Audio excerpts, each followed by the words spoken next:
मित्रों, नमः संस्कृताय। मैं प्रकाश वाराणसी से आप सभी लोगों का ई लर्निंग विद दुर्गेश में एक बार फिर से स्वागत करता हूं।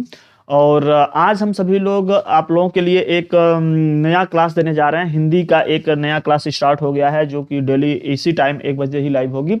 और इसमें आप सभी लोगों को यूपी टेट हो, सुपर टेट हो और इसके साथ ही साथ लेखपाल जो भर्ती आने वाली है, जो यूपी ट्रिपल एससी करवा रही है, इस लेवल में जितने भी कहीं भी अगर आप लोग सामान्य हिंदी का क्लास करेंगे, सामान्य हिंदी अगर आप लोग कर रहे हैं तो ये मान के चलिएगा कि सारे के सारे क्वेश्चन, महत्वपूर्ण क्वेश्चन को हम लोग यहाँ पर डिस्कस करेंगे। तो सभी लोगों को नमस्कार। सभी लोग एक बार क्लास को जरूर शेयर कर दें ताकि आप सभी लोगों तक, मित्रों तक, सभी लोगों तक पहुंच जाए। और आप लोगों को यह सुपर टेट के लिए जो मैं बोल रहा था कि हिंदी की क्लास आएगी, वो क्लास अब आ चुकी है। तो चलिए सबसे पहले हम लोग क्वेश्चन स्टार्ट करते हैं। सबसे पहला क्वेश्चन आप लोगों के सामने है यहाँ पर। सभी लोगों को नमस्कार। तो सबसे पहला जो क्लास है आप लोग सामने है, तो यहाँ पे ध्यान दीजिएगा। पहला क्वेश्चन है, घ का उच्चारण स्थान कौन सा है? तो घ, देखिए ध्यान से, अभी हम लोग सरल से कठिन की ओर चलेंगे, ठीक है? सरल से कठिन की ओर चलेंगे तो कुछ सरल क्वेश्चन मिलेंगे पहले, उसके बाद आपको कुछ कठिन क्वेश्चन भी दिखाई देंगे हिंदी के भी। तो क्लास स्टार्ट हो चुकी है, तो धीरे धीरे धीरे धीरे करते करते आप लोगों को मिलेगी ही मिलेगी। तो सबसे पहला क्वेश्चन, तो एक घ है, अकुह विसर्जनीय नाम कंठ, संस्कृत वाला ही नियम लगा करके आप यहाँ पे भी कर लोगे। जहां तक संस्कृत के नियम से आपका क्वेश्चन बन जाएगा, वहां तक मैं उस नियम से बताऊंगा। जहां कुछ अलग समझ में आएगा, वहां पर मैं उन अलग वाले चीजों को यहां पर डिस्कस कर लूंगा, बता दूंगा कि देखिए यहां पर जो है आपका ये संस्कृत में नहीं है लेकिन यह हिंदी में है, मैं उस चीज को वहां पर डिस्कस करता चलूंगा। तो सबसे पहला क्वेश्चन, राइट आंसर सभी लोग दिए हैं बी। और मैं माननीय सौरभ साहब से रिक्वेस्ट करूंगा, अगर वो हमारी आवाज उनके तक पहुंच रही है तो अगर कोशिश करें तो हर क्वेश्चन पे पोल लगा दें तो ज्यादा सही होगा। आज जो है आप हर क्वेश्चन पे पोल लगाएं हिंदी वाले क्वेश्चन में। क्वेश्चन नंबर 2 हम लोग चलते हैं। क्वेश्चन नंबर 2, निम्न में अर्ध स्वर कहलाता है। अब देखो यहां पर ये अर्ध स्वर का जो कॉन्सेप्ट है यह संस्कृत में नहीं है। जो अर्ध स्वर का कॉन्सेप्ट है यह संस्कृत में नहीं है और यह केवल और केवल आपको हिंदी में दिखाई देता है यहां पर। तो अब आप लोग बताइएगा कि अर्ध स्वर इसमें से कौन है। सबसे पहला मतलब यहां पर दूसरा क्वेश्चन आपके सामने दिखाई दे रहा होगा। क्वेश्चन है, निम्न में अर्ध स्वर कहलाता है। तो अर्ध स्वर कौन सा कहलाता है? य, प, र, ल। अब आपको स्पष्ट हो गया होगा कि हाँ इसमें से अर्ध स्वर कौन है। तो जैसा कि आप लोग जानते हैं, जो लोग हिंदी पढ़ते होंगे वो हिंदी में दो वर्णों को, एक तो य और एक व, इन दोनों वर्णों को क्या कहा जाता है? अर्ध स्वर कहा जाता है। य और व को याद कर लीजिएगा। अर्ध स्वर दो बताए गए हैं, एक य और एक व। तो इसके हिसाब से यहां पर राइट आंसर जो आएगा वह आएगा य, माने पहला आंसर। सेकेंड, नेक्स्ट वाले क्वेश्चन में चलते हैं। क्वेश्चन नंबर 3 में थोड़ा देख लेते हैं कि यहाँ पर हाँ सारी चीजें बिल्कुल व्यूज चीज आ रही हैं आप लोगों की, जो दिखाई दे रहा है वह साफ दिख रहा है, ठीक है? इसमें कोई भी दिक्कत नहीं है कहीं से। तो नेक्स्ट क्वेश्चन का आप लोग जवाब दीजिएगा। तब तक मैं आप लोगों के चैट को भी थोड़ा सा एक बार जरूर देखना चाहूंगा कि चैट पे आप लोग का कैसा आ रहा है। क्वेश्चन जहां भी संस्कृत से कुछ अलग बनता होगा उस चीज को मैं बताता चलूंगा, ठीक? सभी लोग राइट आंसर कर रहे हैं। आयुष्मान भव, दिग्विजय भव, चिरंजीवी भव, कीर्तिमान भव। नाम मैं नहीं लूंगा किसी का, कल्याण मस्त। तो आप लोग समझ जाइएगा कि मैं किसका चैट ले रहा हूं, किसका नहीं ले रहा हूं। आप लोग ध्यान समझिएगा। सभी लोग बिल्कुल सही जा रहे हैं। चलिए, तो अब इस वाले क्वेश्चन में जो क्वेश्चन नंबर 3 है, महाप्राण ध्वनियां व्यंजन वर्ग में किससे संबंधित हैं? जो महाप्राण है आप लोग पढ़े होंगे, जो बाह्य प्रयत्न होता है वो एक होता है उसमें अल्प प्राण और एक होता है महाप्राण। व्यंजनों के लिए कुल 8 बताए गए थे। कौन कौन था? समार, अनाद घोष, विवार, श्वास घोष और अल्प प्राण, महाप्राण। इसमें से अल्प प्राण किसका है? संस्कृत का नियम यहां बिल्कुल आप काम करवा लीजिएगा कि वर्गों का पहला, तीसरा, पांचवा और यण प्रत्याहार वाले सबके सब अल्प प्राण में होंगे। वर्गों के दूसरे, चौथे और जो सल प्रत्याहार था, महाप्राण होता था, तो वर्गों का दूसरा, चौथा महाप्राण होगा। यहां क्वेश्चन पूछा गया था महाप्राण किस में जाएगा, तो क्या हो जाएगा? दूसरा और चौथा। राइट आंसर इसका क्या मिल जाएगा? प्रश्न संख्या 3, राइट आंसर सी। बिल्कुल करेक्ट आंसर दे रहे हैं आप लोग। यह परीक्षा यूपी टीजीटी की 2013 में पूछी गई थी यह क्वेश्चन। प्रश्न संख्या 4 हम आते हैं। हिंदी वर्णमाला में ऊष्म व्यंजन कौन कौन से है? मैं आपको बता दूं कि संस्कृत से ही जैसा यह क्वेश्चन है। जो लोग संस्कृत हमारे साथ करते होंगे उनका यह क्वेश्चन कहीं से गलती नहीं होगा, कतई गलत नहीं होगा। तो सभी लोग प्रश्न संख्या 4 के लिए उत्तर करें। और अगर हमारी आवाज सौरभ सर तक पहुंच रही हो तो प्लीज पोल लगाएं। पोल अगर हो पाए तो जरूर लगाएं, अगर वो हमारी आवाज सुन रहे हैं तब। अदरवाइज फिर क्लास तो चल ही रहा है। इस वाले क्वेश्चन में सभी लोग सभी क्वेश्चन का जवाब दें, नहीं तो सभी लोग चैट कर रहे हैं, ठीक है।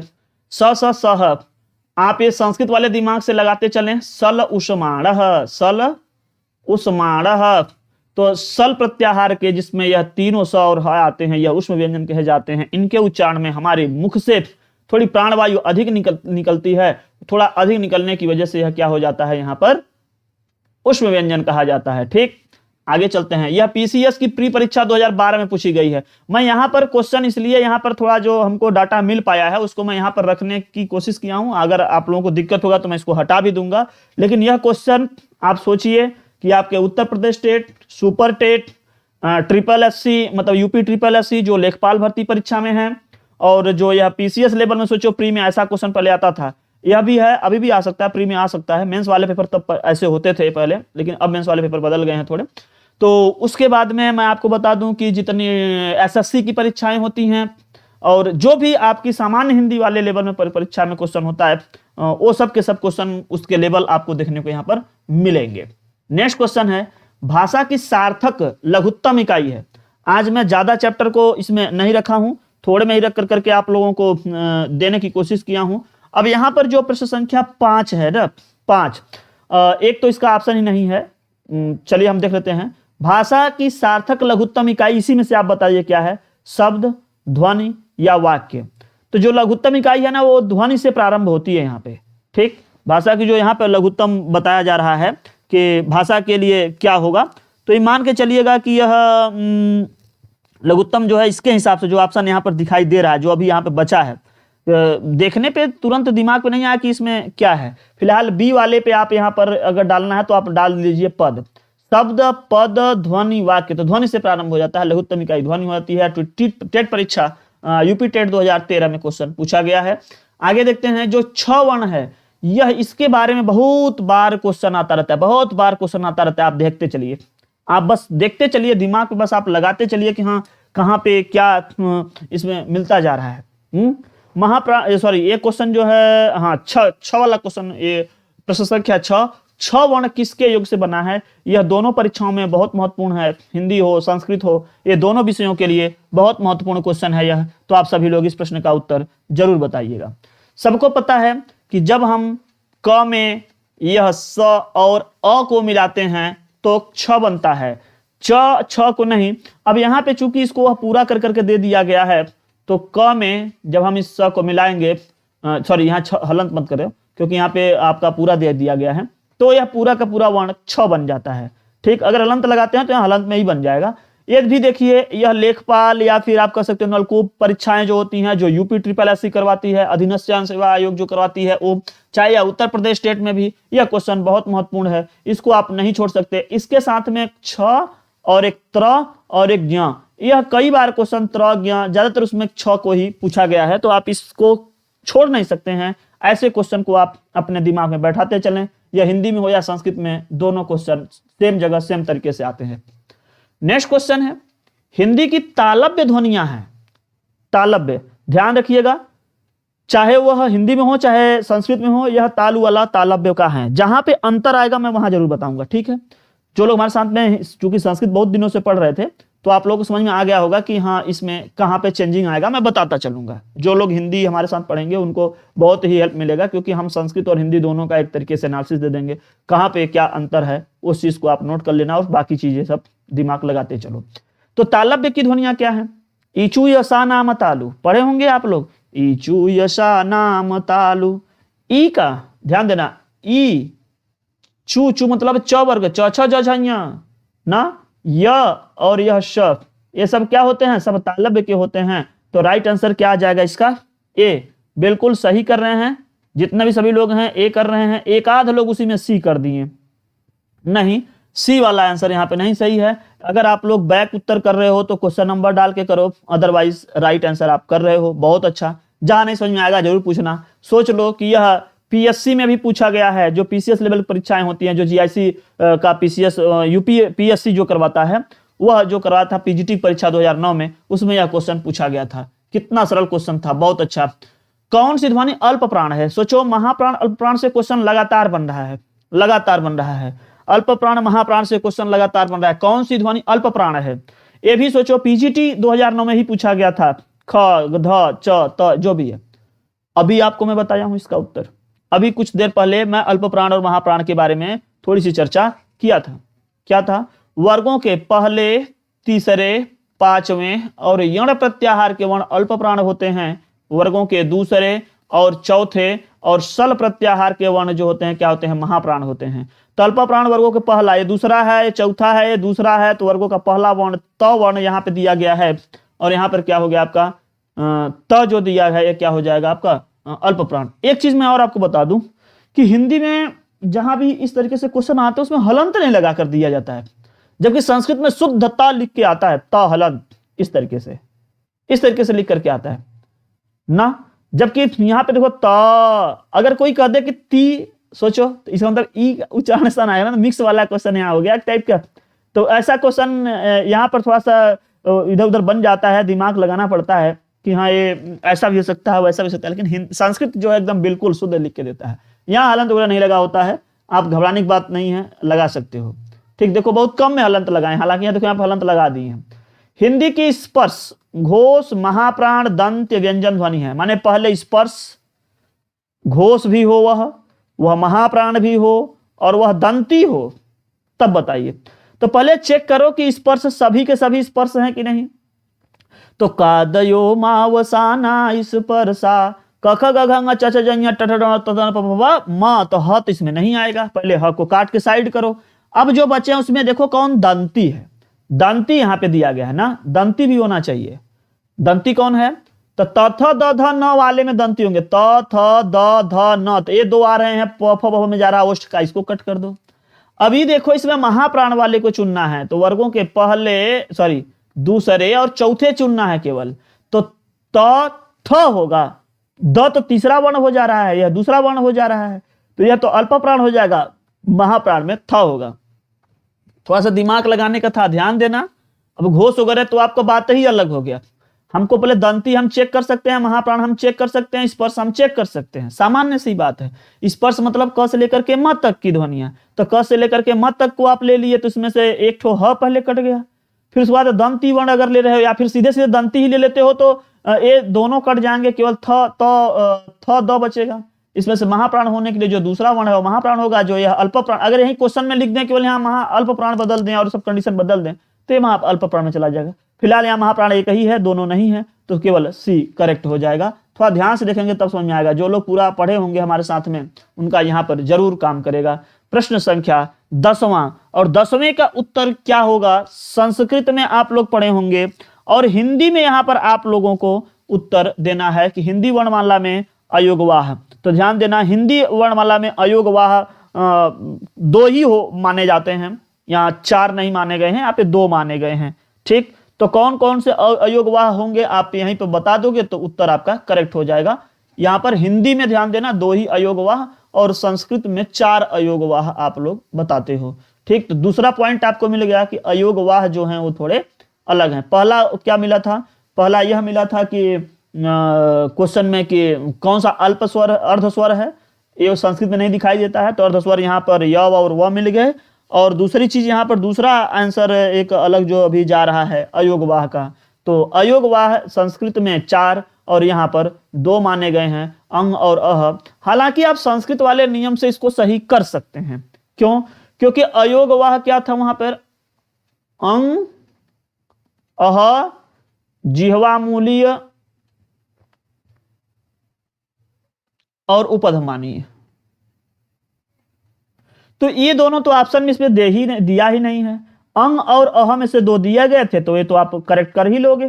तो लेकिन क्वेश्चन आ जाए कि अयोगवाह कितने हैं, तो अयोगवाह यहाँ पर वर्ण 2 ही हैं। ठीक, अंग और अह ना, यही है ना। और उसके बाद में यह संस्कृत में अगर आएगा तो 4 आप वहां पे बताओगे, वो वहां पे आ जाएगा अनुस्वार, विसर्ग, जिह्वा मूलीय, उपधमानीय, तो वहां पे हो जाएगा। ये भी क्वेश्चन देखो, यह SSSC में पूछा गया है, अर्थात लेखपाल वगैरह या फिर जो SSSC परीक्षा कराएगी उसमें यह क्वेश्चन आ सकता है। ठीक, नेक्स्ट क्वेश्चन देखना थोड़ा। इस क्वेश्चन में निम्न में बताइए कि किस शब्द में द्वित्व व्यंजन है। अब ये द्वित्व क्या होता है, अगर आपको पता होगा द्वित्व व्यंजन, अगर आप समझ पाए तो उत्तर दीजिए, अपना तर्क लगाएंगे तभी समझ पाएंगे कि द्वित्व क्या होता है। द्वित्व, द्वित्व मतलब एक ही वर्ण दो बार आए। ठीक, नेम ठीक से देखो, कोई और बता देगा कहां का जादू। चलिए जल्दी बताएं। तो इस प्रश्न का उत्तर सभी लोग शेयर नहीं किए हैं। आज हिंदी की क्लास है, सभी लोग शेयर करें, सभी लोग जितने भी हो सके सभी लोग शेयर करें, मैक्सिमम शेयर लोग शेयर करें। मैं बताया था, जैसा कि मैं बताया था कि आप लोगों को हिंदी की क्लास जल्दी से ही मिलना प्रारंभ हो जाएगा, और वह प्रारंभ हो चुका है। अब आप लोग हिंदी में भी मजबूती से तैयारी कर सकते हैं। तो इसमें दिल्ली में देखो, ध्यान देना, ल और ल दो बार आया है। ठीक, जो दिल्ली में है यहां ल और ल, तो ये जो ल का द्वित्व हुआ है, एक ही वर्ण अगर दो बार आए तो उसको द्वित्व बोलते हैं। यहां पर है लेकिन त के बाद स आ गया है।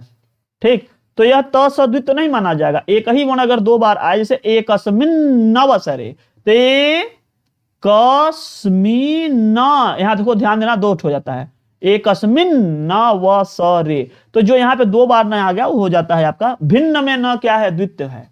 ठीक, बहुत अच्छा क्वेश्चन। आप यहां देखिएगा, यह कौन से व्यंजन कहे जाते हैं, थोड़ा इस प्रश्न के हिसाब से उत्तर सभी लोग करो, प्रश्न पढ़ो उत्तर करो। बहुत अच्छा, बहुत अच्छा, कल्याण मस्तु। जो लोग लाइक शेयर कर देते हैं वो, देखो एक चीज बताएं कि गुरु से कपट न मित्र से चोरी, के होई निरेधन और के होई कोढ़ी। बिल्कुल, हिंदी की क्लास डेली मिलेगी, संस्कृत की क्लास आगे बढ़ा दी गई है, संस्कृत भी डेली मिलेगा, हिंदी भी डेली मिलेगा। यह क्लासेस जो है, संस्कृत वाली क्लास सबसे फीडबैक मांग लिया गया है, 4 बजे से वो डेली लाइव होगी।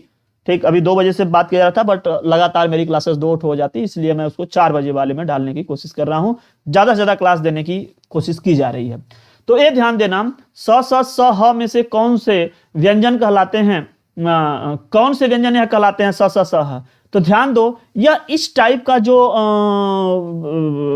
क्या बोलते हैं इसको, वर्गीकरण होता है, या इस टाइप से जो अलग किए गए हैं, यह जो अलग किया गया यह हिंदी में होता है इस तरीके से।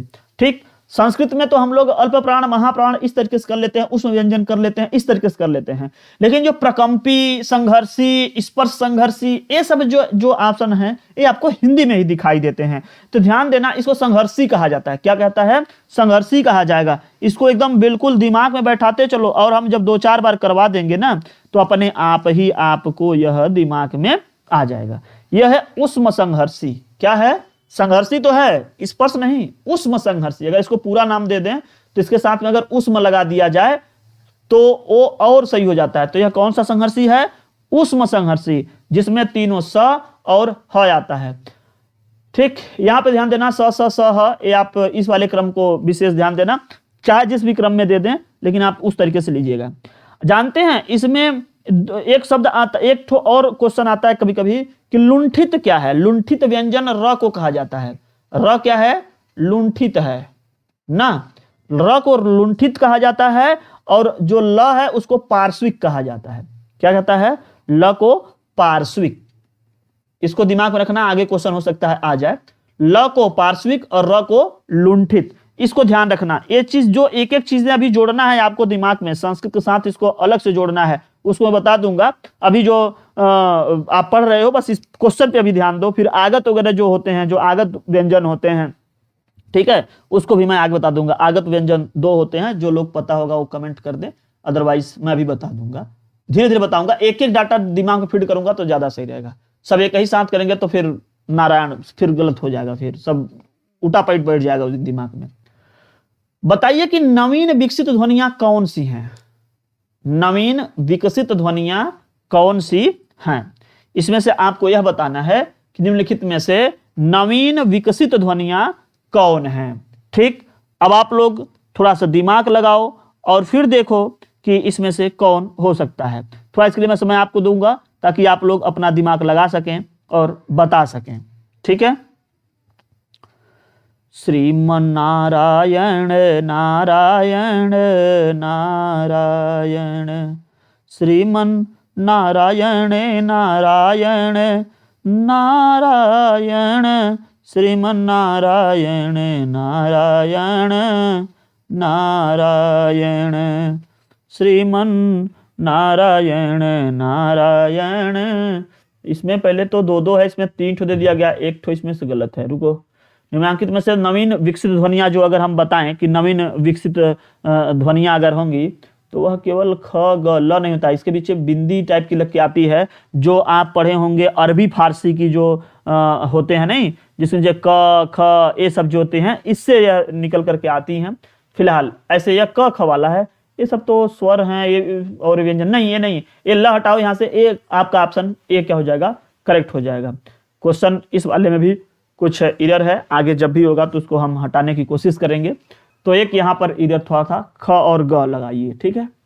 आगे देखते हैं, निम्न में से कौन सा घोष वर्ण है, किसको घोष कहा जाता है, कौन सा अघोष।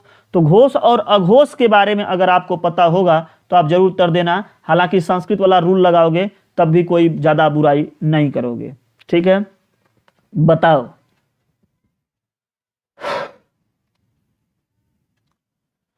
हस संवारा नादा घोषाश्च, हस संवारा नादा घोषाश्च। हस प्रत्याहार में जो आते हैं वो घोष होते हैं, ठीक। हस संवारा नादा घोषाश्च, संवार नाद घोष, घोष किसमें होते हैं, हस प्रत्याहार में। तो हस प्रत्याहार में वर्गों के पहले पांचवें, चौथे और तीसरे वर्ण आते हैं, और साथ में आप देखोगे तो ह य व र ल ये आता है। तो थी हटाओ, पहला वर्ण, दूसरा वर्ण हटाओ, क्या बचेगा, सी। वर्गों के पांचवें, चौथे और तीसरे वर्ण घोष होते हैं, इतना ध्यान से रखना, ठीक है, दिमाग में। और वर्गों के पहले और दूसरे क्या होते हैं, अघोष होते हैं। अघोष फिर घोष, इतना ध्यान देना। वर्गों का पहला दूसरा अघोष, फिर तीसरा चौथा पांचवा घोष, इस तरीके से। आगे चलिए देखते हैं नेक्स्ट क्वेश्चन में, कौन सा अमानक वर्ण है। हेरी राम राम राम राम।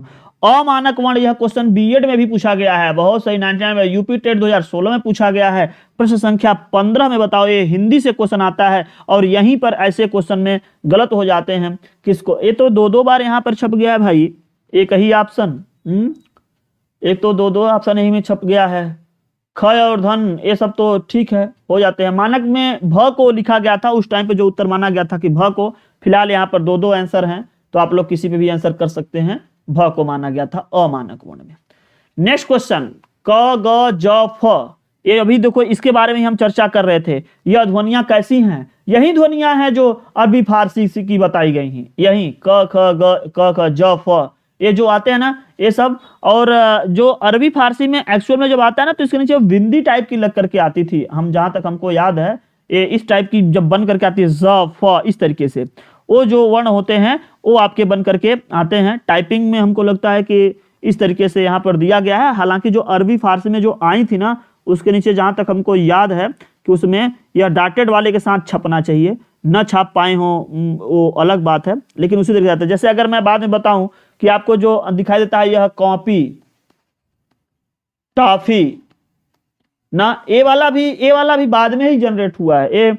ये तो लगभग 2001-2 के आसपास मीटिंग जब हुई थी पूरे हिंदी विभाग वालों का, तब शायद उसमें यह चीजों को ये दिया गया था, टॉफी, कॉपी, डॉक्टर, कॉफी, डॉफी, इस टाइप की जो ध्वनि है वो कुछ इस तरीके से बन करके निकलता है। इस वाले की ये सब बाद में उसमें जोड़े गए थे। शुद्ध व्यंजन का रूप जिसे क ख ग हलंत वाला होता है वह होता था, तो वो चीज तो उसमें रहा ही होगा, ठीक। अरबी फारसी के साथ में इस तरीके से जो जफरा जो लोग बोलते हैं उस टाइप की छप के आनी चाहिए। वो 1-2 जगह हमको लगता है कि ऐसे वो नहीं छाप पाए होंगे नीचे ऐसे वाला, तो लग रहा है कैसे छप गया होगा, इसीलिए वह इस तरीके से क्वेश्चन धीरे धीरे छपने लगा। बट ऐसा नहीं होना चाहिए। तो वो जो हिंदी फारसी वाले में है वो लोग जो जानते होंगे वही है वो। स ध्वनि का उच्चारण स्थान, ये देखो एकदम बिल्कुल परंपरागत क्वेश्चन है। जो अलग होगा उसके लिए जब हम डिटेल लाएंगे तो बिल्कुल उसमें हम आपको बता देंगे, स्पष्ट दिखा देंगे। एनसीईआरटी में वो छपी होगी, ठीक है, हाँ, जो एनसीईआरटी में होगी ना वो छपी होगी। पांडेपुर से हैं कोई, चलिए बहुत अच्छा। उसके लिए आप क्या करिए कि फिर से सब्सक्राइब करके और आल पर वे लगाइएगा, तब होगा आल पर, ठीक है, उस पर। और नीचे जो नंबर दिए जा रहे हैं उस पर भी आप संपर्क कर सकते हैं, और नीचे आपका टेलीग्राम लिंक दिया गया होगा उस पर भी आप कर सकते हैं। जो कार्यालय का नंबर है, ई लर्निंग विद दुर्गेश कार्यालय का जो नंबर नीचे चल रहा है उस पर आप संपर्क कर सकते हैं अधिक जानकारी के लिए। कौन सा नोट्स किसकी कब कहाँ कौन सी क्लास में लेगी, वहां से वो पूरा समय समय पर वो अपडेट होता रहता है। प्रश्न संख्या 17 में अगर हम बात करें, प्रश्न संख्या 17 में थोड़ा फास्ट चलेंगे। अब श की ध्वनियां क्या हो जाएंगी, ईचू य शा नाम तालु, तो इसका राइट आंसर क्या हो जाएगा, बी। ठीक है, नेक्स्ट क्वेश्चन अगर हम बात करें, जो क्वेश्चन फिर से आ रहा है महाप्राण का क्वेश्चन है कि महाप्राण वर्ण कौन सा होगा। तो वर्गों के दूसरे चौथे और सल वाले क्या होते हैं, महाप्राण होते हैं। तो वर्गों का दूसरा वर्ण यहां पर आपके सामने दिखाई दे रहा है, यह क्या हो जाएगा, महाप्राण हो जाएगा। आगे वाले क्वेश्चन में हम देखते हैं कि हिंदी शब्दकोश में अंग और अह किस वर्ण के बाद आता है, उसके साथ आता है कर रहे हैं।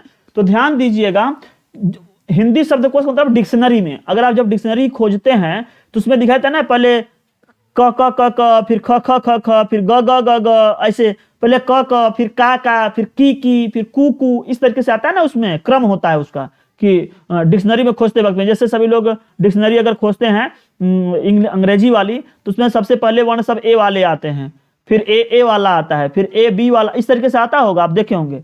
ऐसे ही फिर बी वाला, फिर सी वाला। वहीं पूछ रहे हैं कि अंग और अह किस वर्ण के साथ आता है, अ या आ, किसके साथ में वह दिया गया है। एक ये भी पूछा जाता है और एक कई बार क्वेश्चन यह वाला पूछा जाता है, छ वाले किसके साथ आते हैं।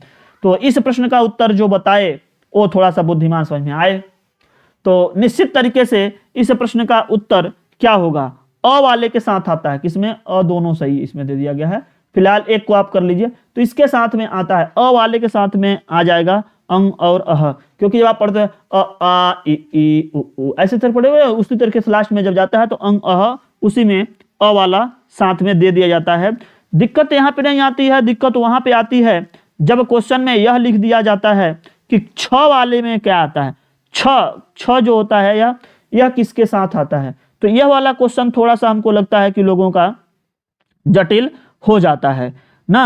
छ का क्रम किस वर्ण के बाद आता है, तब वो हो जाता है कि वह क के बाद आता है। यही लोग नहीं समझ पाते हैं कि क के बाद क वाले के ख के पहले आ जाता है। यह मतलब क के वाले क्रम में ही छ मिलेगा। क्यों, क्योंकि छ बना ही किसी से है, इससे बना है। तो क के बाद वाला जो स बारी आएगी उसमें छ मिल जाता है।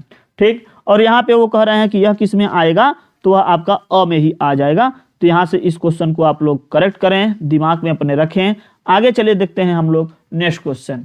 ठीक, नेक्स्ट क्वेश्चन, किस शब्द में री स्वर नहीं है, किस शब्द में री स्वर नहीं, मतलब अब इसमें से कौन सा शब्द है जिसमें यह री वाला नहीं लगा है। ठीक, तो ये तो सरल क्वेश्चन है, हमारे समझ से आप लोग कर लोगे कि हाँ इसमें से कौन सा होगा। ठीक, यहाँ पे देखो कृपा, जिसको गुजरात साइड वाले लोग बोलते हैं कृपा, हाँ बिल्कुल कहते हैं कृपा। ठीक है, और यहाँ पर कृष्णा, यहाँ पर दृष्टि बोलते हैं मातृपुत्रु। समझ नहीं आता, ध्यान देना यह री वाला जो है यहाँ पे है, इसलिए देखो यहाँ पर रिवाज लिखा गया है। यह डी आपका इनकरेक्ट है, यह री वाले से नहीं बना है बल्कि वह र पे ई की मात्रा ह्रस्व ई लगी उससे बना है। प्रयत्न के आधार पर ल किस प्रकार की ध्वनि है, न पार्श्विक है कि उत्क्षिप्त है, प्रकंपित है, संघर्षहीन है। अभी मैं इसके बारे में क्वेश्चन बताया था कि इसमें बताओ क्या होगा, और इस क्वेश्चन के बारे में अभी जस्ट मैं पीछे लिखा था कि लुंठित र होता है और पार्श्विक ल होता है। ये क्या है, पार्श्विक है। यह संस्कृत में इसका जिक्र नहीं आता है पार्श्विक का, आप लोगों के में आता है, आप लोग इसको यहाँ पे ध्यान दो, यह पार्श्विक है ल। आगे देखते हैं। ठीक, यहाँ पे देखो, निम्न में से कौन सा शब्द अमात्रिक है, अमात्रिक, कारखाना, अमिताभ, कलरव, चहचहाना। प्रश्न संख्या 22। आप लोग संस्कृत से दृष्टि से देखेंगे तो आप कहोगे कि नहीं इसमें भी मात्रा है, लेकिन ये हिंदी में इसको अमात्रिक मान लेते हैं। कलरव, जैसे यहाँ पे हम कह दें ल र व क, फिर कह दें भ व र ख, कह दें मा म ह र। ठीक, इस तरीके से क ल र व, यह किताब भी चलता है ना, इसमें कहते हैं बिना मात्रा का। जबकि संस्कृत की दृष्टि से देखेंगे, अगर आप इसके गहराई में जाएंगे तो आप कहेंगे कि इसमें भी मात्रा है और वो सभी में लगा है, वह है अ। कौन सा है? अ। ठीक, लेकिन अब यहां पर क्वेश्चन इस तरीके से आएगा तो इसमें तो भाई साफ दिख रहा है मात्रा, इससे साफ दिख रहा है मात्रा, इसमें भी दिख रहा है, तो आप सी वाले को लगाना। यही अंतर है हिंदी और संस्कृत में। जो लोग पूछते हैं हमसे कि गुरुजी क्या अंतर है, यही अंतर है। अब बताओ नासिक के व्यंजन कौन सा है, नासिका से कौन उच्चरित होगा, इस प्रश्न का आप बताओ। ठीक, ये तो आपका सही आंसर है, बढ़िया है, दिमाग काम कर जाता है और आप उत्तर सही कर देते हो, बहुत सही। सभी लोग अगर अच्छा लग रहा हो बिल्कुल लाइक करना, क्योंकि हम ये जानते हैं कि गुरु से कपट और न मित्र से चोरी, और के हुई निर्धन के हुई कोढ़ी। तो गुरु जी से झूठ बोलोगे तो नारायण फिर सोचो कितना कष्ट भोगोगे, हैं? झूठ बोलोगे इसी जगह, कम से कम एक लाइक करने में क्या जा रहा है भाई, लाइक करने शेयर करने में क्या जा रहा है। पंचमाक्षर नासिका से होता है ना, ठीक, यम अंगणनम नासिका च, ये जो पंचमाक्षर तो नासिका से आता है। बहुत इंपॉर्टेंट क्वेश्चन है, बहुत इंपॉर्टेंट क्वेश्चन है। ए और अ वर्ण क्या कहलाते हैं? ए और अ वर्ण क्या कहलाते हैं? नासिक के मूर्धन्य ओष्ठ या कंठ तालव्य। तो ए और अ बनता कैसे है? जब हम अ में ई मिलाते हैं तब ए बनता है। अब अगर हम बात करें कि फिर से अगर हम अ में ए को मिला दिए तो अ बन गया। अगर यहां पे देखें तो क्या है, यह कंठ की है, यह किसका है? ईचु यसा नाम तालु का होगा। अब समझ लो कि ये का क्या हो जाएगा, कंठ तालु होगा, और क्या होगा? तो राइट आंसर क्या आएगा यहां से? 24 में उत्तर क्या बनेगा? डी बनेगा। ए का भी कंठ तालु, अ का भी कंठ तालु। इसी तरीके से मैं बता दूं कि ओ बनता है अ और उ से, ठीक, ओ दीर्घ बनाओ, रस्व होता है, इससे बनता है। तो इसका होता है कंठ, इसका होता है ओष्ठ, कंठोष्ठ हो जाता है। ओ दौतौ कंठोष्ठम ए दैतौ कंठ तालु। यह सूत्र आप लोग पढ़े होंगे संस्कृत में। निम्नलिखित में ओष्ठ ध्वनि नहीं है, बताओ ओष्ठ वाली ध्वनि कौन सी नहीं है? तो ओष्ठ वाले में सोचो, इतना अच्छा पीजीटी में क्वेश्चन आ रहा है, पहले इतना सरल सरल क्वेश्चन आता था, वो लोग बता बता के मास्टर हो गए हैं, लेक्चरार हो गए हैं, और आप लोग बताओ इतने कठिन से क्वेश्चन को सॉल्व कर करके अभी भी बेचारे सब लपट रहे हैं इसी में। ऐसे सरल क्वेश्चन अगर बनने लगे तो आज लेक्चरर का सीधे प्रोफेसर बन जाओगे, हैं? तो पफ बभ म उपपद मानिया नाम ओष्ठ हुए, सब ओष्ठ के हैं, सब ओष्ठ के हैं। यह तालु का है, क्या है? च तालु का है। 25 नंबर का क्वेश्चन का उत्तर आ जाएगा तालु। नेक्स्ट क्वेश्चन देखो, नेक्स्ट क्वेश्चन, ये थोड़े सा बड़ा क्वेश्चन आपको दिख रहा होगा, शायद कट रहा होगा, मैं उसको पढ़ दे रहा हूं, बैक करने की कोशिश कर रहा हूं, हो सकता है कि आ जाए। दिख गया कि नहीं? चलो, बहुत छोटा सा दिख रहा है, इसको सेट करने में थोड़ा सा दिक्कत होगी, बस आप लोग इसको बस कर लो ना। और भी बड़ा कर दें क्या? आ जाएगा लग रहा है, कट रहा होगा, थोड़ा सा कट रहा होगा, आप इसको एडजस्ट कर लो दिमाग में। कि हिंदी के जिन वर्णों का उच्चारण करते समय केवल श्वास का प्रयोग किया जाए, उन वर्णों को क्या कहते हैं? जिसमें केवल श्वास का प्रयोग किया जाए, या आप हिंदी में ऐसे क्वेश्चन को पढ़ते हैं, इनको कहते हैं अघोष। क्या कहते हैं? अघोष। ठीक, नेक्स्ट क्वेश्चन, चलो इस क्वेश्चन का बताओ, जल्दी बताओ, देखते ही टपका दो। टूट पड़ो वीरों, टूट पड़ो, टूट पड़ो शत्रु पे, कर दो उसका काम तमाम। जय जय माँ, जय जय भारत माँ, जय जय हिंदुस्तान। चलो नेक्स्ट क्वेश्चन की ओर हम लोग चलते हैं, नेक्स्ट क्वेश्चन की ओर। ठीक, प्रश्न संख्या 27। 27 का उत्तर क्या कहोगे? 27 का उत्तर क्या कहोगे आप लोग? अल्प प्राण, अल्प प्राण वर्गों के पहले, तीसरे, पांचवें वाले होंगे। नारायण श्री हरि, इतना तेज घंटी नहीं बजना चाहिए भाई, इतना तेज घंटी बजेगा तब तो हो गया। अल्प प्राण कौन से होंगे? अल्प प्राण वाले में ध्यान देना, वर्गों के पहले, तीसरे और पांचवें वर्ण क्या होते हैं? अल्प प्राण वर्गों के पहला और तीसरा यही है। एक सेकंड में आप लोगों को थोड़ा सा म्यूट कर देता हूं और फिर से आ जाऊंगा।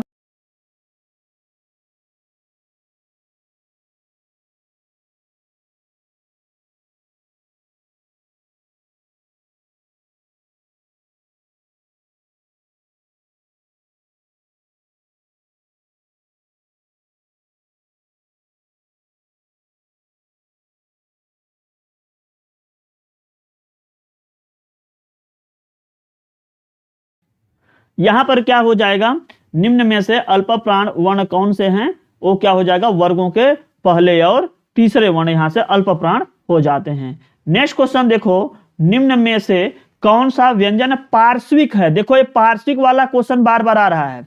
र से लुंठित, र को लुंठित कह दिए और पार्श्विक ल को कह दिए। किसको कह दिए, पार्श्विक किसको कह दिए, ल को कह दिए हैं। जल्दी से उत्तर करो और आगे बढ़ो। ठीक, जीआईसी पीजीटी 2009 में कितने सरल क्वेश्चन आए थे, सब इधर से आ गया था क्या। लो, ये यूजीसी नेट जेआरआर का होना चाहिए ना, जेआरआर का जेआरएफ होना चाहिए। 2005 में क्वेश्चन पूछ दिया गया है कि कौन सा पश्च स्वर है, कौन सा स्वर पूछ दिया गया, पश्च स्वर। चलो बता दो, अग्र स्वर में ई ए ऐ यह आता है, और पश्च स्वर में क्या आते हैं, आ उ ऊ ओ औ ना, और एक आता है यह आ, यह वाला ना। अब मैं अभी भी क्या बताया हूं, ध्यान देना, यह है पश्च स्वर।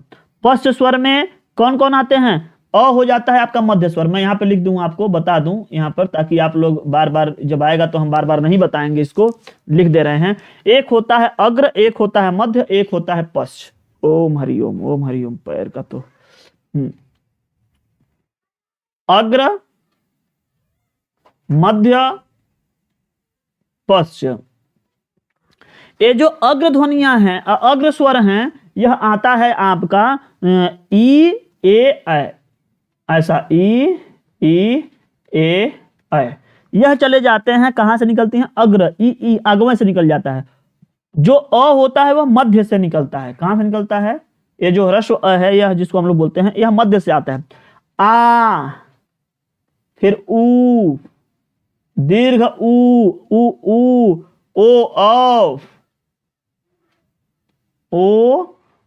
ओ, यह भी आ और यह भी आ, यह पश्च वाली हैं। ठीक, तो आप ये दो रट लो इसको, ई ए और अ को कह दो मध्य। यही क्वेश्चन पूछा जाएगा, ए अ को कहा जाएगा मध्य, अग्र वाले में यह आ जाएंगे। इसका मतलब ये सब तो कट कर दो, यह वाला आपका बच गया, क्योंकि स्वर ही कहा था, तो स्वर ये सब तो थे नहीं, ये तो सीधे सीधे। अब बताओ, एक क्वेश्चन कठिन थोड़ी ना कहा जाएगा, इसमें तो सभी व्यंजन दे दिया गया है। क्वेश्चन में पूछा पश्च स्वर कौन है, स्वर एक ही ऑप्शन है। ये तो चीटिंग हुआ ना जी, कि नेट के परीक्षा में पूछ रहे हैं निम्नलिखित में से कौन फलाने स्वर हैं, और 3 ठो व्यंजन डाल दे रहे हैं उसके अंदर। ये तो भाई हम तो कहेंगे कि ये तो चीटिंग हुआ है। तो ऐसे ऑप्शन आ जाए तो बहुत है अच्छा। मतलब निम्नलिखित में से कौन राष्ट्रपति हैं, कहीं के भी क्वेश्चन कठिन डाल दिया जाए, और उसमें से 3 ठे गाय भैंसों के नाम डाल दिया जाए, और 1 ठो नाम डाल दिया, तो निश्चित तरीके से भाई गाय भैंस तो कहीं राष्ट्रपति है नहीं, वो पक्का पता चल जाएगा।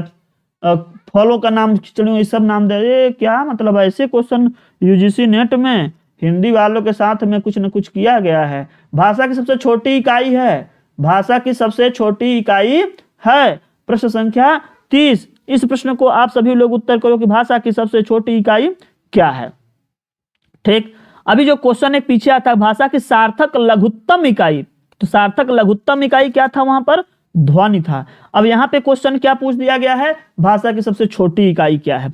ठीक, मैं ये सोच रहा हूं कि यहाँ पे डी वाले में कुछ डाल दूं, देख लेते हैं कि वहां पर क्या सटीक रहना चाहिए, और नहीं रहेगा तब फिर तो हम, आपको तो पता है कि जो हम डाल देंगे उसके अनुसार से फिर जो उत्तर आएगा वही होगा। ठीक है, तो भाषा की सबसे छोटी इकाई, भाषा की सबसे छोटी इकाई क्या होगी। हम थोड़ा देख लेते हैं कि अगर उसमें से कुछ और भी दे दे तो ठीक है। ठीक, यहाँ पे लिख देते हैं हम, वर्ण ही डालो। वर्ण क्वेश्चन में था, टेट वाले में जो 13 में आता है उसमें वर्ण लिखा था, छूट गया है, तो इसमें आप वर्ण और वर्ण ही आंसर करेक्ट हो जाएगा। ठीक है, वर्ण और वर्ण ही क्या हो जाएगा, करेक्ट। जो छूटे हैं, कहीं कहीं 1-2 छूट गए हैं, उसको सही कर लिया जाएगा जल्दी से जल्दी। नेक्स्ट क्वेश्चन देखते हैं, निम्नलिखित वर्गों में से कौन सा मूर्धन्य ध्वनियों का है, कौन सा मूर्धन्य है, ये बताओ। आप लोग क्वेश्चन करते जा रहे हो। हाँ, टीजीटी में टफ दे रहे हैं, टीजीटी में टफ दे रहे हैं, लेकिन ऐसा उनको करना नहीं चाहिए ना, ऐसा करना नहीं चाहिए। मैं ये दे रहा था कि कभी कभी ऑप्शन में ही खोजने पड़ जाते हैं, उसी के अनुसार क्या है। मूर्धन्य क्या है, तो ऋतु रसाणाम मूर्धा। बताओ, जीआईसी पीजीटी जो 2009 में हुआ था, वो कितना सरल क्वेश्चन आया था, अभी तक 4-5 क्वेश्चन सब आप वर्णमाला से ही क्वेश्चन कर दिए हैं। हाँ, इतना सरल क्वेश्चन 2009 वाले जितने सब लेक्चरर बने हैं सोच लो कि क्या क्वेश्चन देके गए थे। हलवा, इसको क्या कहते हैं? जल्दी से छाटो, 32 नंबर में जल्दी से छाटो, इसमें क्या कहते हैं इसको? अकुह विसर्जनीया नाम कंठ कादयो मावसाना इस पर साह। फिर क्या हो जाएगा? यणवंत स्थानम, यवर अल जो है यह अंतस्थ कहे जाते हैं और यह पीसीएस के प्री 2013 में क्वेश्चन पूछा गया था ना। पहले क्वेश्चन वहां सही आता था, अब ही पता नहीं क्या क्या ढुचुड़ पुचुड़ करने लगे लोगों के साथ। दंत, दंतव्य या दंत्य जो होते हैं, दंत्य वर्ण है य च त उ 13 में, बताओ क्या हो जाएगा? दंत। तो ऋतु लसानाम दंता, ऋतु लसानाम दंता। अभी मैं केवल एक जो बेसिक चैप्टर होता है उस पर हम चर्चा कर रहे हैं। अभी मैं कुछ हिंदी के विकास जो होते हैं इतिहास संबंधित उसके पीछे वाले पे चर्चा नहीं किया, उसको बीच बीच में कुछ कुछ क्वेश्चन करवाते रहेंगे और फिर हम क्रमवार तरीके से आगे चलेंगे। पर्यायवाची अनेक शब्दों के लिए एक शब्द, तद्भव, तत्सम, इन सभी क्वेश्चन को हम यहाँ पर लाएंगे। फिर आप लोगों को हम गद्यांश वाले भी करवाएंगे, पद्यांश वाले भी करवाएंगे। आगे देखते हैं नेक्स्ट क्वेश्चन में। कंठ ध्वनियां कौन सी हैं? कंठ की कंठ ध्वनियां, तो अकुह विसर्जनीया नाम कंठ, क्या हो जाएगा? क और ख किसकी हैं? कंठ की है। किसकी हैं? कंठ की। आगे देखते हैं, टीजीटी 10 में पूछा गया था, बढ़िया क्वेश्चन आया था। लो देखो, 2 क्वेश्चन लगातार बढ़िया है। ओ औ किस प्रकार के वर्ण हैं? मतलब उच्चारण स्थान से 2 क्वेश्चन। लोग उच्चारण स्थान को हल्के में लेते हैं। जितने लोग हमारी डिटेल क्लास देखे होंगे उच्चारण स्थान की, सोचो कितने अच्छे से वो करते आए होंगे, उनको पता होगा कि हाँ क्या है उसमें। ठीक, आगे देखते हैं, चलो देखते रहो। बहुत सही, बहुत सही। नारायण, क्या मिल जाएगा? ओ औ किस प्रकार के वर्ण हैं? ओदौ तौ कंठोष्ठम, तो क्या हो गए? डी करेक्ट हो गया 35 में। 36 में अभी हम धीरे धीरे स्पीड बढ़ा देंगे तो आप लोगों को हम टारगेट करेंगे कि 1 घंटे में कम से कम 50 क्वेश्चन किया जाए। कौन वर्ण ओष्ठ के नहीं है? ओष्ठ वाले नहीं है। ठीक, प फ ब भ म ई है ना। आ क्या है? अकुह विसर्जनीया नाम कंठ है। ठीक, यार टेट में 2011 यूपी टेट 18 में क्वेश्चन पूछा गया है। अल्प प्राण ध्वनियों के समूह कौन से हैं? कौन किसमें अल्प प्राण हैं? देखो ये भी किसमें आया है? 11 में आया है ना। अल्प प्राण तो वर्गों के पहले, तीसरे, 5वें, तो त थ इसमें आ गया, नहीं है। च छ ज झ यह वाला है। ट ठ दूसरा होगा नहीं, दूसरा होगा नहीं। ये क्या हो जाएगा? पहला, तीसरा, 5वां यही है। क्या हो जाएगा? यह अल्प प्राण ध्वनियां कही जाएंगी। वर्ण शब्द का अर्थ नहीं होता क्या? रंग, आकाश, जात या अक्षर। बहुत अच्छा क्वेश्चन आया। अब थोड़ा सा इसमें देखो टाइप इसमें थोड़ा सा चेंज कर दिया गया था, कह सकते हैं पर्यायवाची संबंधित यह क्वेश्चन है ना। तो वर्ण माने रंग भी होता है, वर्ण किस वर्ण के जात भी होता है, अक्षर भी होता है, आकाश नहीं होता है। ठीक, नभ माने आकाश होता है, अंबर ना, तो यह आकाश नहीं होता है इसमें। घोष नहीं है, घोष नहीं है, तो अब कौन घोष होगा? पहले बताया था घोष, अघोष, ये मैं बताया था अभी। तो हंस समारा नादा घोषाश्च, हंस समारा नादा घोषाश्च, तो हंस वाले घोष होते हैं और खर वाले क्या होते हैं? अघोष होते हैं ना। तो घोष नहीं है अर्थात हंस न हो, हंस न हो मतलब तीसरा, चौथा, 5वां न हो अर्थात पहला दूसरा वाला हो। तो पहला दूसरा कौन से हैं?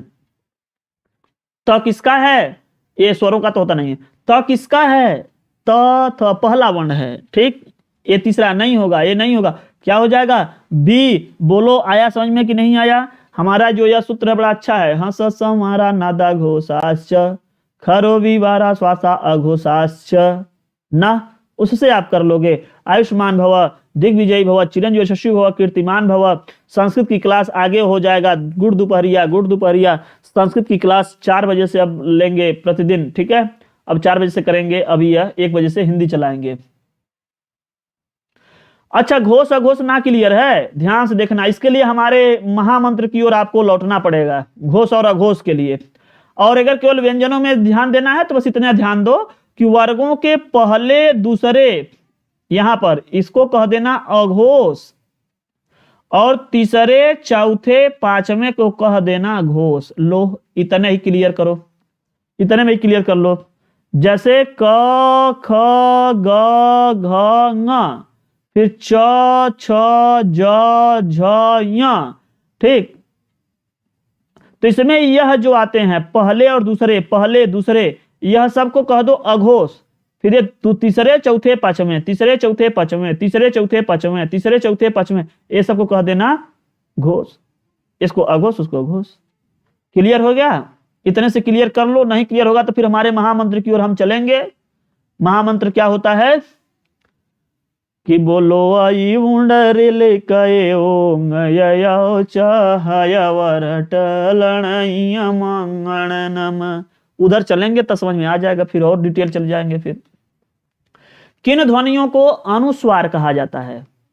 किसको अनुस्वार? स्वर के बाद आने वाली नासिक की ध्वनियां, या स्वतंत्र रूप से उच्चरित ध्वनियां, या स्वर के साथ आने वाली ध्वनियां, या व्यंजन के बाद आने वाली ध्वनियां? प्रश्न संख्या 40। उत्तर क्या होगा? जो नाक से बोली जाए वही नासिक के होती हैं। तो 40 का हो जाएगा ए। इसमें आओ, वर्णमाला कहते हैं शब्द समूह को, वर्गों के संकलन को, शब्द गणना को, वर्णों के व्यवस्थित समूह को, वर्गों नहीं, वर्णों के व्यवस्थित समूह को। बताओ इसमें से कौन सा ज्यादा सही लगेगा? कौन? शब्द समूह को नहीं कहते हैं, वर्णों के संकलन को कह सकते हो, बट लेकिन वर्णमाला नहीं है, संकलन कह सकते हो उसको, ठीक।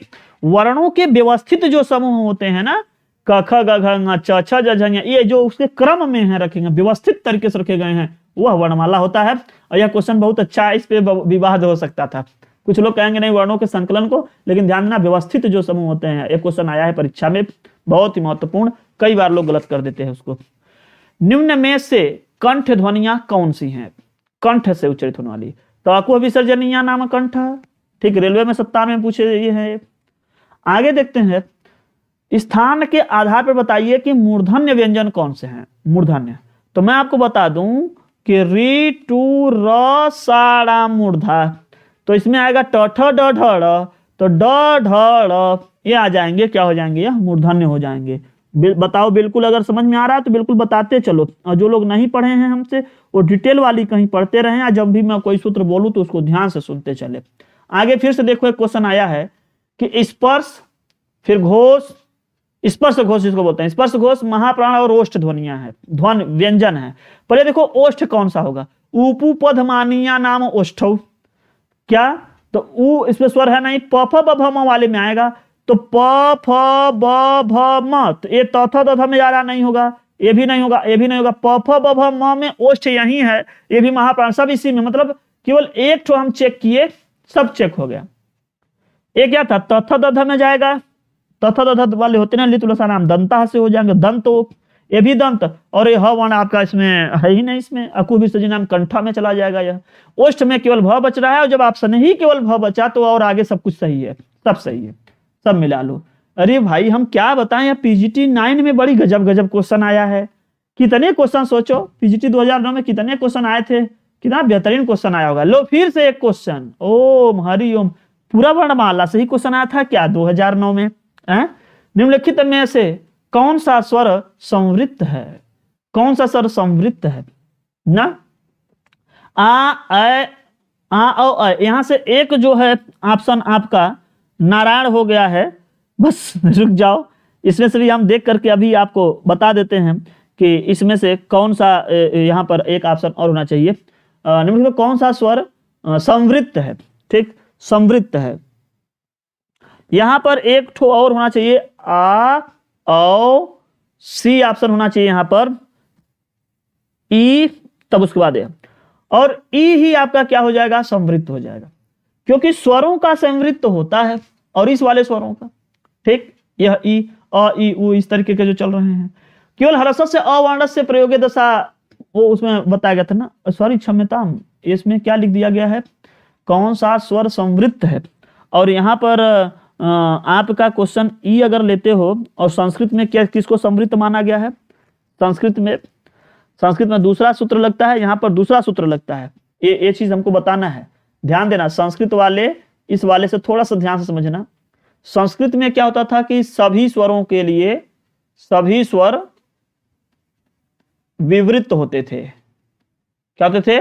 सभी स्वर विवृत्त होते थे वो प्रयत्न के आधार पर। लेकिन जो यहाँ पे संवृत्त और ये जो है आपका विवृत्त है, अर्ध संवृत्त है, यहाँ तीन तरीके से डिवाइड किया गया है। एक है संवृत्त स्वर, ध्यान से देख लो क्योंकि यहाँ पर ये अंतर है। संवृत्त स्वर, फिर क्या है? विवृत्त स्वर, और फिर एक होता है, उसमें बीच में पहले करो एक सेकंड, इसको जोड़ लो दिमाग में क्योंकि ये संस्कृत से थोड़ी अलग है। टोन पकड़ा रहता है दिमाग में संस्कृत का ना, इसलिए लहरा दिए वही। संवृत्त स्वर, अर्ध संवृत्त स्वर, फिर विवृत्त। दिख रहा है कि नहीं? थोड़ा इधर का साइड कर लो। विवृत्त और साथ अर्ध विवृत्त।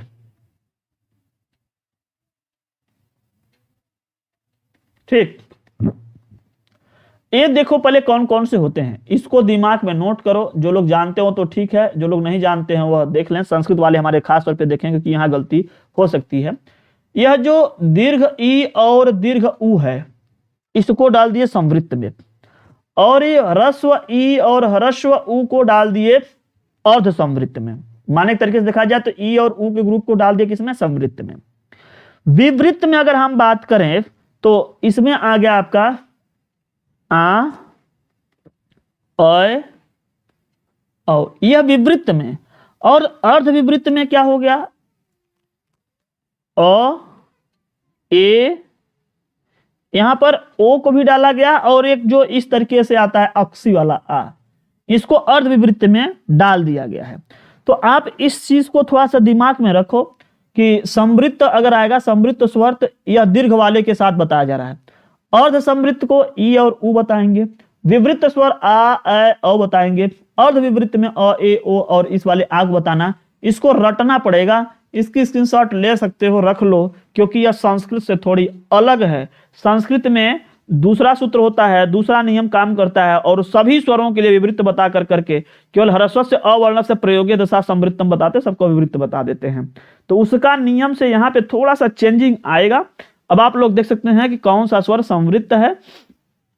तो ये जो ई वाला आया है, यह देखो अर्ध समृद्ध समृद्ध, अब यहाँ पे अर्ध नहीं लिखे हैं, तो समृद्ध यहाँ पे अगर देखा जाए तो आ औ तो हो नहीं पा रहा है, क्योंकि समृद्ध में ई और उ ही आ रहा है।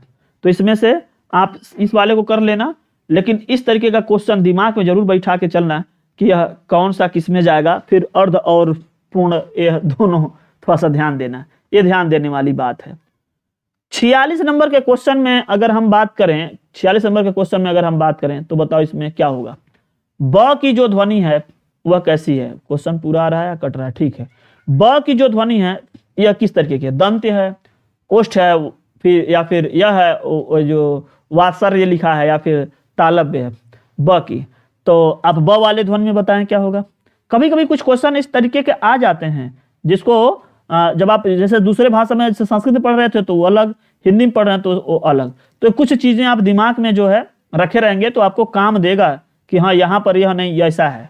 ठीक, तो प फ ब भ म आता है तो ओष्ठ है, तो ओष्ठ क्लियर है, यहाँ पे कोई दिक्कत नहीं है। एक क्वेश्चन थोड़ा सा वही उधर से घूम के आया।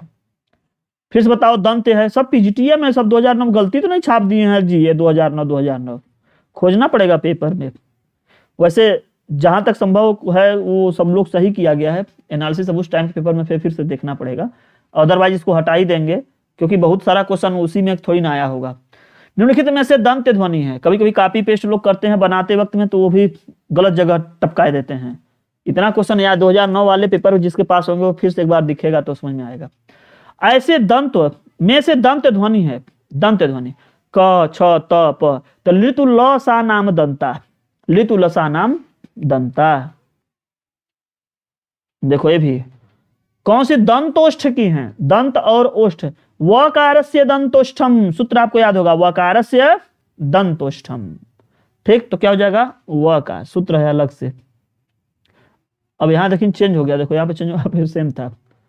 अल्प प्राण व्यंजन है, अल्प प्राण महाप्राण फिर आ रहा है, बहुत तगड़ा रहा है वो, 1 3 5 अल्प प्राण है। दूसरा दूसरा एक क्या हो जाएगा, सी अल्प प्राण हो जाएगा। क्वेश्चन अभी मैं पूरा वर्णमाला पर आधारित क्वेश्चन में लिया था, और आप देखिए कि क्वेश्चन इसमें अल्प प्राण, उच्चारण स्थान, लुंठित, पार्श्विक, विवृत, समृद्ध, इससे संबंधित क्वेश्चन पूछे जा रहे हैं। ठीक है, इस क्वेश्चन का उत्तर बता दो आप लोग।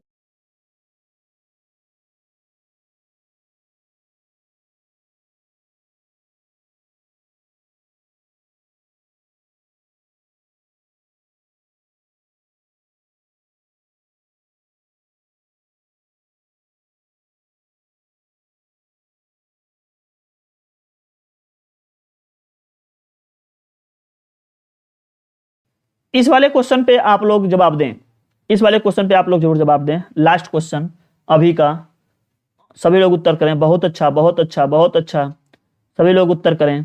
इस वाले प्रश्न में उत्तर सभी लोग करें। सॉरी, इसी प्रश्न में कौन सा वर्ण स्पर्श नहीं है? स्पर्श नहीं है तो कादयो मावसाना स्पर्शा, यह अंतस्थ दिया गया है। क्या है यह? अंतस्थ दिया गया है ना। सभी लोग एक बार जरूर बताना कि सारे क्वेश्चन कैसे रहे, और जो हमारे साथ में अभी दे रहे हैं, सर आप सबसे बोल दीजिए कि क्वेश्चन आंसर से पहले आंसर ना दें। क्वेश्चन आने से पहले आंसर, अरे तो क्वेश्चन आने से पहले आंसर ना देगा क्या मतलब है? क्वेश्चन तो आ ही गया है, क्वेश्चन आएगा तभी ना दिखाई देगा। ऐसे थोड़ी ना क्वेश्चन का आंसर कोई दे देगा, वो लोग देते होंगे।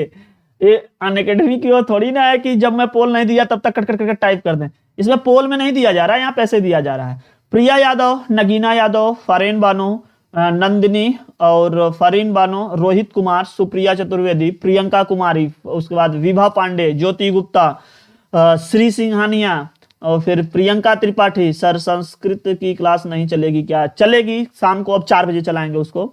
ठीक, बहुत नीक रहे, बहुत बहुत धन्यवाद। मस्त सर जी, बहुत बहुत धन्यवाद। देव शाक्य, प्रियंका त्रिपाठी, प्रिया यादव और फरीन बानो, श्री। अब जिसको कुछ भी पूछना है पूछ सकते हैं, मैं अब आप लोग का चैट ले रहा हूं, जल्दी बताएं। बिल्कुल 50 क्वेश्चन हो गए हैं। 50 क्वेश्चन बस इतना ही करवाएंगे, कल से थोड़ा फास्ट करवाएंगे, 1 घंटे में ही 50 करवा देंगे, क्योंकि हिंदी है, ज्यादातर पढ़ करके समझ में आ जाएगा आप लोगों को। ठीक है, देव शाक्य हैं और राजू चौहान हैं, राजू चौहान बिल्कुल सही। और जो जिन लोगों को कोई भी प्रॉब्लम और हो, कुछ पूछना हो तो आप लोग पूछ सकते हैं। जय माता दी, जय माता दी चतुर्वेदी। पूर्णिमा सिंह, बहुत अच्छी क्लास थी सर, मजा आ गया, थैंक यू। आगे और भी बढ़िया क्वेश्चन लेके आएंगे, और बढ़िया लेके आएंगे जी। हाँ बिल्कुल, है टेट के लिए बता तो देखने रहे आप। टेट का है, टीजीटी का है, पीजीटी का है, उसमें यूपी ट्रिपल एससी के क्वेश्चन डाल दिए गए हैं। लेखपाल, नलकूप विभाग, आरआरबी, जो भी क्वेश्चन उसमें हमको सामान्य में लगेंगे कि सामान्य हिंदी से संबंधित क्वेश्चन महत्वपूर्ण है, वो क्वेश्चन मैं जरूर डाल दूंगा। यह क्लास बिल्कुल डेली होगा। ठीक, बिल्कुल डेली होगा यह क्लास। 1 बजे से आप लोगों को इस पे मिल रहा है, अभी 1 बजे से डेली होगा। जब भी कोई नया अपडेट आएगा तो उसको हम बता देंगे। हिंदी के सारी क्लासेस आप लोग जरूर शेयर कीजिए। संस्कृत क्लासेस 4 बजे डाली जाएंगी, 4 बजे से लाइव होगी। उसके बाद वाली जो क्लासेस और भी अटैच होंगी, उसकी सारी नोटिफिकेशन आपको e learning with Durgesh Telegram को आप सर्च कर सकते हैं, उस पर सारी डिटेल डाल दी गई है। नहीं, अब इस पे 50 क्वेश्चन। अब हम संस्कृत को लेकर के आएंगे 1-2 घंटे बाद संस्कृत को। अभी 1 घंटे बाद शायद आप लोगों को दुर्गेश सर भी कुछ क्वेश्चन करवाएंगे दूसरे सब्जेक्ट के, पर्यावरण या फिर जो भी है। और सारी क्लासेस आप लोगों को मिलेंगे, बहुत बेहतरीन तरीके से क्लास चलाई जाएंगी।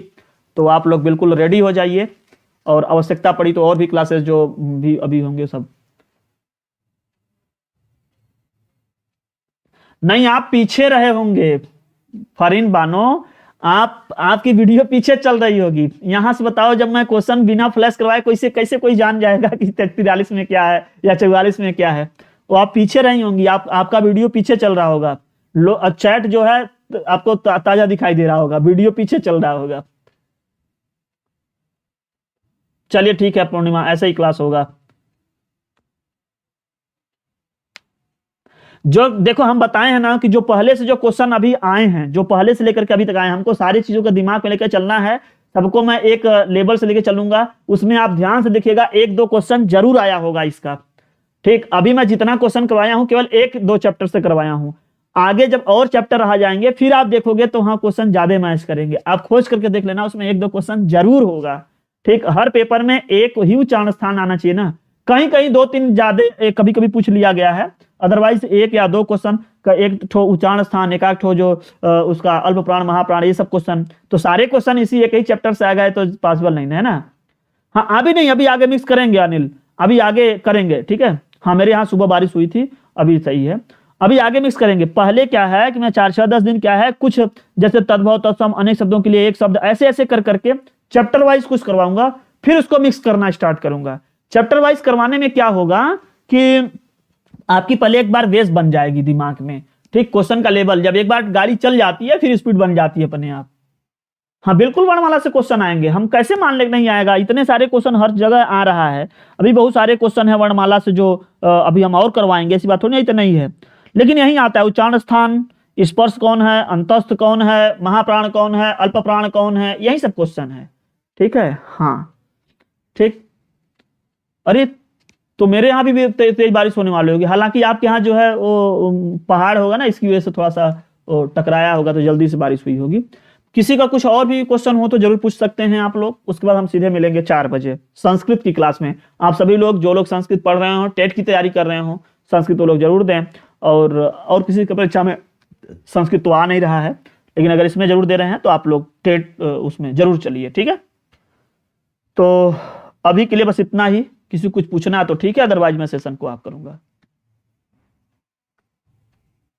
चलिए, टेट सुपर टेट में बहुत हेल्प करेगा ये क्वेश्चन। इलाहाबाद में अभी हो, अच्छा तब बारिश वहां हो रही होगी, अभी वहां से 100 किलोमीटर इधर है तो कहां से बारिश होगी। ठीक है, फिर तो हम यहीं पे रोकते हैं।